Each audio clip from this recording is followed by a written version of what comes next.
ver. Seja bem-vindo à CNN Portugal.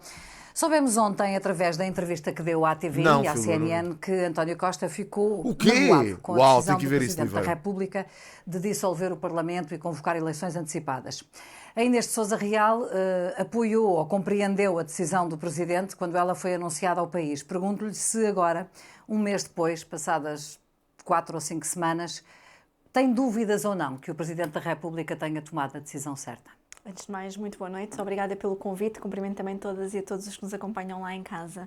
Relativamente a este caso e à crise política que assistimos, dar nota de que o PAN, desde o primeiro momento, deixou bem claro que era importante que a Procuradoria-Geral da República viesse esclarecer a opinião pública sobre o que se estava a passar e que António Costa, o Primeiro-Ministro, mas também o cidadão António Costa, não deveria perder os seus direitos civis, nomeadamente com uma atrapalhada como a que assistimos, no âmbito do parágrafo em que há um claro equívoco e que não deveriam de haver erros na natureza daqueles que aconteceram. Certo. Mas este caso só vem, de facto, reforçar a importância de, por um lado, não se politizar a justiça e, por outro lado, não se estar a judicializar a política.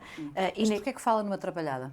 Porque, efetivamente, parece-nos que a precipitação que existiu no âmbito da comunicação, não só de uma investigação ao Primeiro-Ministro, e o PAN teve a oportunidade de o referir na altura, não reforça aquela que deve ser a confiança dos cidadãos na própria Justiça, porque é demasiado grave a crise política que se instaurou e uma coisa é não existirem condições políticas para o Governo continuar em função nos moldes em que estava, seja pela proximidade do caso do chefe de gabinete do Primeiro-Ministro, seja pelo caso de João Galamba e a acusação que foi feita à sua Constituição como arguido.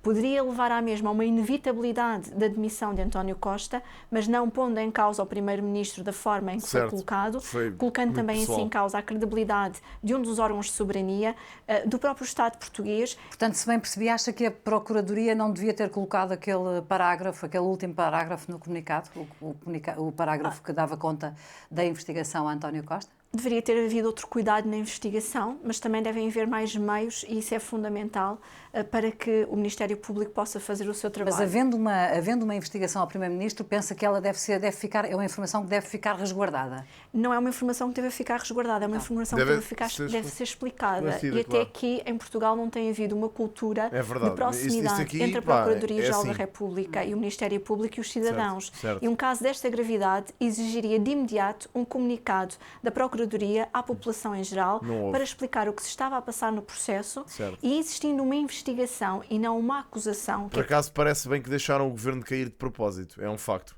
É assim, não é que não houvesse motivos para o governo cair, porque haviam, imensos até, mas cair desta forma, eu acho que o António Costa se aproveitou um bocado da situação para se demitir, vamos ser francos, eu acho que sim. No homem já se devia andar a querer ver livre do cargo há muito tempo, mas a forma como isto aconteceu foi toda um bocado estranha, foi. De facto, foi demasiado precipitada. Ele pareceu-me claramente que se precipitou em se demitir. E os órgãos de soberania claramente não fizeram o trabalho que deviam ter feito a explicar a situação. É completamente diferente. Talvez deveria ter havido aqui um outro cuidado de pugnar por que a informação fosse correta e não estarmos aqui a trocar de nomes quando estamos a pôr em causa um Primeiro-Ministro e eventualmente uma alegada inocência de uma pessoa que não deixa de ser um cidadão pelo facto de exercer um cargo de Primeiro-Ministro. E perante os factos, tal como eles aconteceram, o Presidente da República fez bem ou não, na sua opinião, aceitar de imediato a demissão e anunciar a dissolução da Assembleia da República? Temos duas questões distintas. Por um lado, a demissão do Governo e o PAN, desde o primeiro momento, aliás, desde que surgiu o primeiro caso de João Galamba e que com as atrapalhadas da TAP e também do caso do computador no seguimento da Comissão de Inquérito, que o PAN tem defendido que António Costa deveria reformular o Governo de forma mais profunda e que este Governo não tinha condições para continuar do ponto de vista político da mesma forma como até aqui. Coisa diferente é a dissolução da Assembleia da República. O PAN não tem medo de ir a eleições e, portanto, sabemos que as eleições em democracia são de facto normais. Até podem, na verdade, ser benéficas para o PAN, vamos ser francos. O PAN até pode ir buscar muitos votos ao PS, muito sinceramente. Não me admirava mesmo nada que eles beneficiassem com estas eleições antecipadas. Mas, é o mas que vem a seguir que eu acho que existem por vezes circunstâncias extraordinárias que levam a que tenha Está nos anos do Twitter porque atropelou ambos os candidatos ao PS em dias diferentes de entrevistas. Eu já via do PNS, Carlos, e imagina, eu acho que o José Rodrigues dos Santos, e digo-te isto como ex-estudante de jornalismo, Eu não, pronto, tirei comunicação digital, mas tive muitas cadeiras de jornalismo e posso dizer que, imagina, atropelar ali, naquele contexto, por parte do jornalista, não é necessariamente mau. Porque, tendo em conta que a pessoa que está a ser entrevistada não está diretamente a responder às questões e está claramente a fazer um exercício de tentar fazer uma giga-joga para fugir às perguntas e introduzir outros temas ela mesma, porque foi isso que ele fez, do PNS. Eu não vi o do outro candidato, do Carneiro, estás a ver? Não vi a entrevista dele ainda, portanto não sei. Agora, aí nessa situação, o jornalista tem todo o direito de continuar a fazer perguntas e a tentar conduzir a entrevista de forma séria, percebes? Como às vezes isso não é possível, justifica-se as sucessivas intervenções. José Luís Carneiro, desculpem. Ou seja, é um bocado nesse sentido. E portanto não discordo da intervenção do José Rodrigues dos Santos. Vou-te já dizer, não discordo mesmo. Acho que ele fez bem a fazer aquilo que fez. Aliás, eu nem vi, nem notei, em alguns casos não notei ali nenhuma conotação política do lado do jornalista, nem nenhum poder, nem nada imparcial, ou nada que fosse parcial neste caso. O que eu notei foi que ele estava basicamente a fazer-lhe perguntas que basicamente imputavam factos, ou que tinham factos imputados, e ele constantemente desviou-se desses mesmos factos para tentar entrar. Um bom exemplo disso foi aquela questão dos professores. Ele perguntou-lhe sobre os funcionários públicos e ele, a meio da resposta, mudou o chip para os professores e desviou a pergunta para os professores. Estás a perceber? É um bocado isso, Carlos. Foi essa a minha interpretação, percebes? Não te quer dizer que estou 100% certo, porque nunca estou, não é? Mas lá está. Existir uma dissolução da Assembleia da República. Mas estamos a falar de um Presidente da República que vai deixar um legado de duas dissoluções do Parlamento Nacional. Mas em bloqueio a adesão da Ucrânia ao UE, não sei, mano. Ainda não vi. Uma dissolução do Parlamento Regional e acabamos por ter, de facto, Marcelo Rebelo de Sousa. O Presidente tem responsabilidades nisso? Marcelo Rebelo de Sousa vai ficar conhecido como presidente dissolvente. Portanto, há de facto aqui uma marca do mandato de Marcelo Rebelo de Sousa que tem causado alguma instabilidade para o país, que não nos parece também que seja saudável, porque quem está a pagar esta fatura são os portugueses. A crise política a que temos assistido, e neste momento não estamos a assistir apenas a uma crise política no governo, mas também na própria Presidência da República, com o alegado caso da Cunha. Eu não chamaria das gêmeas, porque não nos podemos esquecer que estamos a falar de duas crianças que estão doentes. É apenas uma e tem sido na opinião pública de designar o caso. Mas o caso é de uma alegada cunha do filho do Presidente da República e é assim que ele deve ser retratado, até para que possamos chamar à colação medidas tão importantes como a que o PAN tem defendido, da regulamentação do lobbying e do combate à corrupção. Então a Inês Sousa Real acha que Marcelo Rebelo de Sousa deveria ter aceitado, por exemplo, a solução Centeno? Deveria ter-se calhado, por um lado... Não houve qualquer questão em relação à Inês Sousa Real nas últimas eleições sobre uma empresa do marido ou algo do género dela que estava relacionada com uma coisa qualquer. Eu lembro-me de ver esse caso e não me lembro exatamente o que é que tinha... Foi, não foi? Aqui atenção, não é? Dos mirtilos. Exato, e a questão é, imaginem, isso tem a mesma importância que tem esta situação ao Marcelo. Ou seja, portanto, a Inês Sousa Real, que mantém a sua dignidade enquanto deputada, deveria perceber que o Presidente da República mantém ou partilha da mesma dignidade caso a sua família esteja a ser alvo de processos na mesma. Ter dado mais tempo de reflexão àquilo que os próprios partidos estavam a fazer do ponto de vista interno. Por outro lado, eventualmente, uma formação de um novo governo, mas não existindo condições políticas para continuar a haver, de facto, a dissolução da Assembleia da República. O problema é que já tínhamos tido uma precipitação lá atrás, neste caso, em 2021, quando do chumbo do Orçamento de Estado e não ter sido dada a possibilidade de uma especialidade. Falou em falta de condições políticas do governo de António Costa para prosseguir na altura em que o governo ficou de alguma forma afetado por uma série de casos e casinhos desde essa altura. Mas que balanço é que o PAN faz sobre esta maioria absoluta? Foi boa para o país?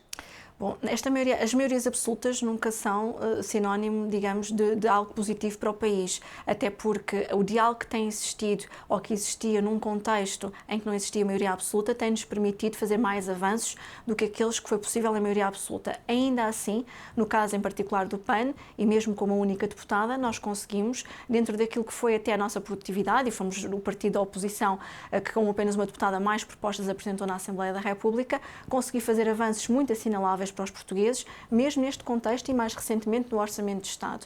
Agora, é muito mais difícil dialogar com uma maioria absoluta do que com um partido que se vê forçado a ter que dialogar com outras forças políticas. E, portanto, os avanços que foram feitos ao longo deste ano, mas mesmo neste Orçamento, são muito importantes para as famílias e para os portugueses. Temos tido um Orçamento de Estado que nos permitiu voltar a aliviar, quer do ponto de vista fiscal, as famílias, quando permitimos aumentar o teto das deduções, por exemplo, na habitação. Está a falar do Orçamento do Estado para o próximo ano, aquele que o PAN defendeu que deveria ser aprovado pela Assembleia antes da Assembleia ser dissolvida, porque considera que é um bom orçamento. Neste caso, porque não poderíamos ter novamente o país estagnado em duodécimos, a esperar, por exemplo, que não houvesse um aumento do ordenado mínimo nacional, do próprio IAS, dos apoios aos indexantes sociais, quando temos o INE a dizer-nos que neste momento, se não houvessem apoios sociais, teríamos quase cerca de 4 milhões de pessoas em risco de pobreza. Não teríamos conseguido ajudar, por exemplo, a ter o alargamento dos espaços gratuitos para os jovens que estão nos cursos profissionais, ou até mesmo medidas tão importantes como, por exemplo, para o crédito à habitação, aumentar a dedução das rendas no âmbito do IRS. Olha, por acaso, em 7 minutos de entrevista ainda não vi a Inês falar em animais uma única vez. Portanto, vocês estavam aqui a dizer que o PAN só falava em animais. Muito pelo contrário. Portanto, é um orçamento que fazia falta para o país, ainda que possa ser um orçamento insuficiente na visão do PAN, porque queríamos que estivesse mais longe. O PAN esteve nos últimos anos quase sempre ao lado do Partido Socialista nos orçamentos, optando na maioria das vezes pela abstenção, mas chegou a votar favoravelmente a alguns desses orçamentos. Faz, portanto, um balanço positivo destes últimos anos de passagem do PS pelo poder? Fazemos um balanço positivo das medidas que o PAN conseguiu fazer aprovar, porque eu recordo que, com apenas uma deputada, nós conseguimos alargar a tarifa social de energia a mais de 200 mil famílias que viviam em pobreza energética. Quando todos discutiam a descida do IVA da eletricidade e não havia uma solução à vista, o PAN conseguiu dialogar no sentido de garantir que pelo menos as famílias vulneráveis tinham um alívio na fatura mensal. Okay. Conseguimos também garantir que os espaços sociais eram financiados através da taxa de carbono, ou que a proteção animal passou desde... Assim, eles vão sempre, atenção, eles vão sempre basicamente apelar àquilo que são as medidas deles. Eu até acho que ela está a fazer um trabalho inteligente, que é, sem querer atacar nenhum partido, está a falar sobre o seu, faz todo o sentido. Mais fossem eles os que fizessem isto. O PAN entrou da Assembleia da República de 2 milhões de euros para 13 milhões de euros. Encontrou, no fundo, no Partido Socialista um bom parceiro, digamos assim. O PAN sente-se de alguma forma cúmplice com esta governação do PS. Bem com caralho, onde é que isto foi? Bem, Jesus, a mulher está a falar de medidas. Pá, estas perguntas também às vezes... O PAN não se sente cúmplice com nada. O PAN, aquilo que se sente é de facto comprometido com as suas causas e a honrar o mandato que nos foi confiado pelos portugueses. Notou-se que esta irritou a Inês. A par desta crise política, não deixam de ter contas para pagar no final do mês. E quando nós temos uma escalada da inflação a que se junta agora um aumento do custo de vida da habitação, da taxa de juros, o PAN tem sido o partido da oposição que mais conseguiu reduzir os impostos, nomeadamente na taxa do IVA, e nas várias diferentes modalidades, que ainda neste Orçamento de Estado conseguiu a isenção, por exemplo, para as doações dos produtos das rações para as associações de proteção animal, e ainda hoje voltámos a aprovar o IVA zero para as associações poderem adquirir as rações também ao longo do ano, e já vai em vigorar já a partir de 1 de janeiro de 2024. Deixa-me algo receoso que um singalista party, e não sou eu que o classifico assim, são os politólogos, esteja a defender uma visão social mais à esquerda. Agora é fundamental que os CIPs sejam flexíveis. Mas Afonso, ela por norma até costuma ser bastante flexível, meu. Percebes, man? Ela nos últimos tempos nunca a vi dizer que se alia ao PS. Ela agora tem no feito porque é o PS que governa, man. Que se ela quer aprovar as medidas dela, ou neste caso as medidas do partido, ela tem que se aliar ao partido que está a governar. O partido que governou com maioria absoluta, ela tem que se juntar ao lado do PS. Caso contrário, não vai aprovar nada. Pá, esperta é ela. Estás a ver? Nesse sentido, esperta é ela. Agora, possivelmente, se houver um governo de direita eleito, eles vão fazer exatamente o mesmo que o PSD, ou que o Chega, ou que seja quem for. Eu acho que eles até são inteligentes nesse sentido, que é negociam com o partido que está no poder. Eu até acho que o PAN deve ser justamente isso, nunca mais do que isso. O PAN tem que ser um partido que negocia com quem está no governo para impor certas medidas. Estás a ver? Porque de resto, não acho que o PAN deva governar sequer, nunca na vida. Mas é um bocado isso. Não se trata de vender, eu não vejo as coisas assim. Sabem? Eu não vejo as coisas assim. Eu não vejo as coisas em relação a venderem-se a quem está no poder. Acho que não. Eles têm que ser neutros para conseguirem aprovar aquilo que eles querem. No fundo, que são medidas ambientais, mano, que eu acho que fazem falta, tipo, serem faladas na Assembleia. Agora, eu acho sinceramente, o PAN e o Chega, duvido que alguma vez sequer se entendam, porque o Chega, na sua gênese e naquilo que já vimos a deputada Rita Matias falar, está zero preocupado com questões ambientais, não estão-se completamente a cagar para isso, e não vejo que alguma vez tenham entendimento com a Inês Sousa Real, dado que eles próprios negam a existência de uma crise climática. Portanto, nem sequer vejo como é que o PAN e o Chega se podem entender. Portanto, tanto que eu acho que a resposta, a pessoa mais coerente no meio disto tudo a defender o porquê de não se ligar ao Chega é a Inês Sousa Real, que diz nitidamente que não faz sentido nenhum.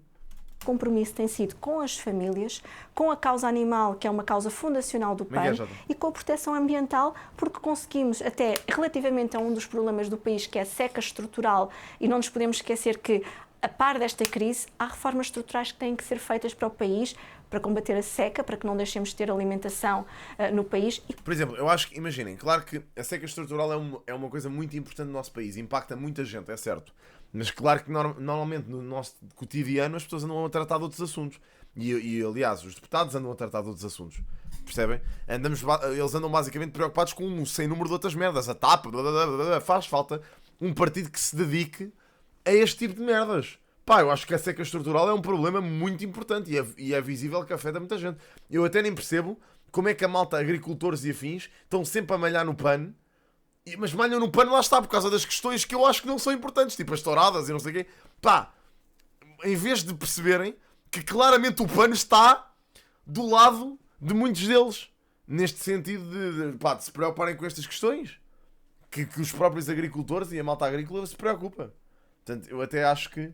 E conseguimos aprovar, por exemplo, uma alteração à lei da água. E, portanto, nós temos honrado o nosso mandato e tem sido essa a nossa prioridade para que os portugueses possam saber que têm um voto útil e um voto de confiança no Partido Pessoas, Animais e Natureza. Apesar de ter estado ao lado do PS nestes últimos orçamentos, o PAN aparece agora nestas eleições legislativas antecipadas, que estão marcadas para 10 de março, aberto a viabilizar eventualmente um governo do PSD se for necessário. Se a maioria estiver à direita ou se o PAN for necessário para constituir essa maioria. É isso, o PSD tem o PAN tem essa disponibilidade para com o PSD. O PAN já deixou muito claro que existe uma linha vermelha e que jamais... É isto que ela vai dizer, claramente, já se percebia. Eu não sei qual é que é o motivo para fazer este paralelismo, mas vamos ver o que é que ela vai dizer. Viabilizará projetos políticos que, de alguma forma, sejam projetos políticos antidemocráticos, como é o caso do Chega, e, portanto, não tendo sequer o PSD clarificado, no nosso entender, de forma inequívoca, se está ou não disponível para não se coligar com o Chega, no nosso entender, é uma solução que não serve o país. Acha que o PSD não foi claro sobre isso? Achamos que o PSD não foi claro até hoje o suficiente sobre isso. E a Inês vai ser clara sobre essa abertura para uma eventual aliança com o PSD? Aquilo que o PAN tem como foco e prioridade é só a abertura para fazer... Eu também já ouvi o Montenegro dizer umas 200 vezes que não se coliga da mesma forma que ouvi o Rui Rio. Portanto, eu não percebo em que é que não foram claros. Mas pronto, mas enfim. Vamos deixá-los continuar com esta narrativa. Isto também já acho que é demagogia. Porque, na verdade, todos eles disseram para aí umas 200 vezes. As suas causas e mostrar ao país que há, de facto, uma alternativa. Eu acho que esta malta está a deixar que uma preocupação deles substitua a verdade. Eles estão preocupados com o PSD se coligue com o Chega. Mas ao ponto disso corromper aquilo que o Montenegro já disse 20 mil vezes e o Rui Rio antes dele disse também, porque votar PS ou PSD não fará a diferença. Agora, se com uma deputada nós conseguimos ser de facto o partido da oposição... Vidal, porque isso é claro para mim, sabes porquê, mano? Porque o PS não tem assim tanto medo desses dois partidos como a direita tem do Chega. Estás a entender, bro? Eu acho que o PS está muito mais ok com trabalhar com esses dois partidos do que com a direita com o Chega, mano. Posição que mais medidas fez avançar, que conseguimos, por exemplo, estar a trabalhar para que antes mesmo do final desta legislatura se alarguem os prazos de prescrição dos crimes. Votar PS ou PSD não faz diferença? Acha que os dois partidos são iguais? O eixo central, de facto, o bloco central de interesses tem demonstrado que o país tem continuado estagnado. Basta olharmos para o caso da escolha do aeroporto, do novo aeroporto da área metropolitana de Lisboa, para perceber que não conseguimos muitas das vezes ver um fim à vista quando muitas até já vezes, temos... não se diz muitas das vezes, Inês. Soluções técnicas, mas falta a decisão política, que a decisão política muitas das vezes atropela valores ambientais ou até mesmo a qualidade de vida das populações. E vimos, por exemplo, ainda recentemente, vimos o próprio presidente do PSD, Luís Montenegro, falar no combate à corrupção, mas depois na Assembleia da República rejeitarem propostas que o PAN... Quando solta uma baby adormecida, é porque está a pedir um Jesus Christ. Como é que é, Rodrigo? Falta-me alguma flexibilidade, podia ser. Então, se trabalhando em complementaridade com outros partidos. Achas que eles não... Pá, pois, mano, mas isso eu depois tinha que analisar as ideias, Afonso. Eu não te consigo dizer assim à boca cheia que compreendo. Discordo ou concordo do que estás a dizer porque não estou a matéria, por exemplo, e que teriam sido fundamentais no caso, por exemplo, do data center do hidrogénio em Sines. Havendo a abertura, quer um eventual acordo com o PS, quer havendo abertura também para um eventual acordo com o PSD... Acho que fazes bem a ver as coisas assim, Afonso, digo-te já. A Inês de Sousa Real não receia que o eleitorado possa fazer um julgamento do PAN como um partido que só está interessado, de facto, em estar próximo do poder, seja ele com que partido estiver? Olhando para aquilo que tem sido o nosso trabalho e as causas que conseguimos conquistar na Assembleia da República, quando o PAN conseguiu a licença para a reestruturação das vítimas de violência doméstica ao fim dos estágios profissionais para os jovens, estamos de facto a demonstrar que sabemos ser um partido útil para a democracia e por os interesses... Portanto, não receia esses julgamentos. Eu acho que ela nem tem que recear esse julgamento, caramba. Foi aquilo que já dissemos aqui. Eles fazem isso, claramente, mas eu não sei se é que o objetivo... Pá, isso já é com eles, mas eu acho que se têm esse objetivo, então deviam-se desiludir. Ou deixar-se de ilusões, neste caso, porque claramente nunca vão chegar ao poder governativo. Agora, se vão ter peso nas decisões... Acho que sim, e acho que eles se aproveitam disso para ter peso nas decisões, e acho que sim, mano, acho que isso até faz sentido. Isso é que é um processo democrático. São ser feitos. Em primeiro lugar. E é sempre esse... Mas mesmo assim, achas que entre o PS voltar a fazer governo e o fazer governo com o Chega, e o PSD fazer governo, não achas que o PSD prefere o Chega? Não sei, pá, David, não sei responder a isso, mano, não sei. Acho que era escândalo grande no sentido em que o PSD sempre disse que não fazia e se o fizer é mau. Perde completamente a confiança dos eleitores, mano. Acho que se o PSD decidir fazer isso, mesmo que seja em prol de impedir um governo do PS, eu acho que eles vão perder muita confiança dos eleitores. Eu digo-te isto porque se eu pessoalmente votasse no PSD e depois mais tarde o PSD se coligasse com o Chega, mano, o PSD garantidamente nunca mais tinha o meu voto. Nunca mais. Estás a ver? Portanto, digo-te isto por mim. Pá, agora se as outras pessoas param sempre. Para essa nossa avaliação e teremos sempre que olhar para ver quem é que se aproxima das linhas programáticas do PAN e das causas que representamos e que servimos na Assembleia da República. E neste momento PS e PSD estão equidistantes? Neste momento aquilo que temos verificado é que têm defraudado de facto os eleitores. Isto tem a ver com ideais, não tem a ver com ser o partido Y ou... Estás a perceber? Para mim era igual se votasse, sei lá, mano. Não sei, olha, para mim era igual se votasse na Iniciativa Liberal e eles se coligassem com o CDS. Mano, era estranho, estás a ver? Era estranho. Tipo, eu acredito que o PSD se vá coligar com o CDS, eventualmente, e se a Iniciativa Liberal estiver presente nessa coligação, sei lá. É o que é. É para viabilizar um governo. Mas se fosse uma coligação entre os dois partidos, mano, acho que nem fazia sentido nenhum, estás a ver? Fazia sentido nenhum, bro. Eu nunca na vida votava numa coisa assim e sentia-me traído como eleitor, como é lógico. Não é? E de uma capacidade de diálogo e de esforço de parte do PAN em sermos uma oposição construtiva e dialogante, certo, e por isso mesmo temos conseguido este conjunto de vitórias muito assinaláveis que fazem a diferença no dia-a-dia das pessoas, mas acima de tudo nas contas e naquilo que é o impacto financeiro. Porque quando chegamos que até dentro do seu próprio partido, peço desculpa por interromper, há pessoas que já acusaram de ter transformado o PAN num partido de bolso do sistema, como sabe, nomeadamente depois de ter apoiado o governo de Miguel Albuquerque na Madeira. Não a preocupa este tipo de críticas, nem este tipo de conclusões que o eleitorado possa tirar? Esse tipo de críticas são não só infundadas, porque basta olhar para o trabalho, por um lado na Madeira, em que o PAN conseguiu não só um acordo relativamente àquilo que são as medidas programáticas para que se possa fazer avançar causas estruturais, como por exemplo o passe social para a saúde, quando sabemos que há tanta dificuldade de acesso na Madeira, em particular em Porto Santo, à saúde, e a nossa deputada única está a negociar precisamente este tipo de matérias, ou até mesmo no âmbito da revisão de projetos como a Laura e Silva, ou até mesmo o Corral das Freiras. Vou-vos dizer, não é, eu simpatizo com a Inês, muito sinceramente, não votaria no PAN, mas simpatizo com a Inês e com as causas do PAN, e isto para mim é uma pessoa bem preparada para a entrevista. Claramente falam-lhe das coisas e ela responde. Pá, isto para mim é uma entrevista que eu gostava de ver nos outros partidos políticos, muito sinceramente. Portanto, o PAN tem estado presente e tem feito a diferença do ponto de vista da utilidade. E se fosse só um governo de PSD viabilizado pelo Chega e não um governo de coligação? É pá, mano. Imagina, nota, eu aí não teria qualquer problema, estás a ver? Aliás, eu não tenho qualquer problema no geral, bro. Eu sei lá, mano, eu não sei. Estás a ver? Eu hei de fazer o meu voto consoante a informação que tiver antes das eleições. Pá, o que acontecerá depois, não sei, mano. Não sei. Também acho que não vale a pena estarmos a discutir isso. Até servir de tampão à extrema-direita que nos traz aqui, põe em causa os direitos sociais. Naquilo que é o nosso trabalho a nível nacional. Eu recordo que o PAN tem sido, de facto, a força da oposição que mais medidas tem feito a provar. Pergunto-lhe a Inês de Sousa Real, para fechar esta nossa conversa, qual é o seu objetivo eleitoral no dia 10 de março?